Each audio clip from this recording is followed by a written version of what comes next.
Today, let's talk about a real muscle from India. The most striking thing about this firearm is unique feature. So let's take a look together and see what interesting details we can find. The most obvious feature of this firearm is its ignition system. At first glance, you might be as confused as I was. It is a matchlock because visually it looks exactly like a flintlock. Moreover, we can hardly find any traditional Indian elements in the gun stock itself, as its shape almost perfectly mirrors that of a classic Western flintlock.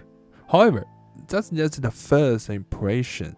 According to the description, this is actually a combination of a matchlock and a flintlock. The key is the cork, which can hold either a flint or a slow match. This firearm was built between model D 1225 and 1226, which is around AD 1796 to 1798, and the barrel is 93.4 cm long and the total length is 131.5 cm, and the caliber is 0.25 inches. From the descriptions, we can learn more. It was produced in the armories for making and finishing small arms, and the Tipu's parentage in part-time. What makes these guns so unusual is that they are guns produced toward the end of Tipu's reign, even though his armories had already been making high-quality modern flintlocks for nearly 20 years. Such as this gun today. This gun seems to be dual purpose, as they can easily adopt it for use as a flintlock. This design doesn't seem to serve a specific military purpose. Instead, it suggests that they might have been made to satisfy Tipu's love for novelty. There is even a Persian poem in praise carved on the gun.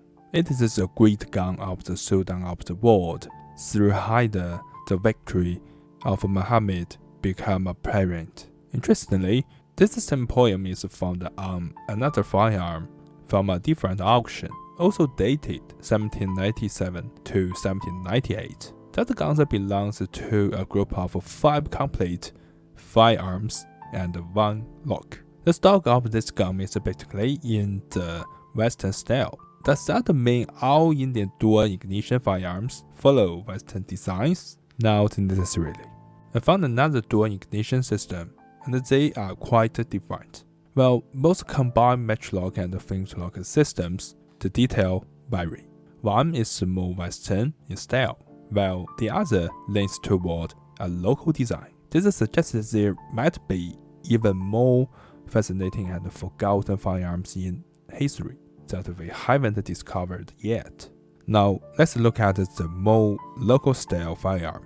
It comes from South India and resembles a traditional South Indian matchlock musket, but with a European flintlock plate, added around 1809. In this system, the priming powder can be ignited using the thermite cork, but it also can switch to flintlock mode smoothly at any time. The stock also retains the traditional Indian style. These dual ignition firearms are so interesting and full of history that we will definitely continue diving into this topic in the future.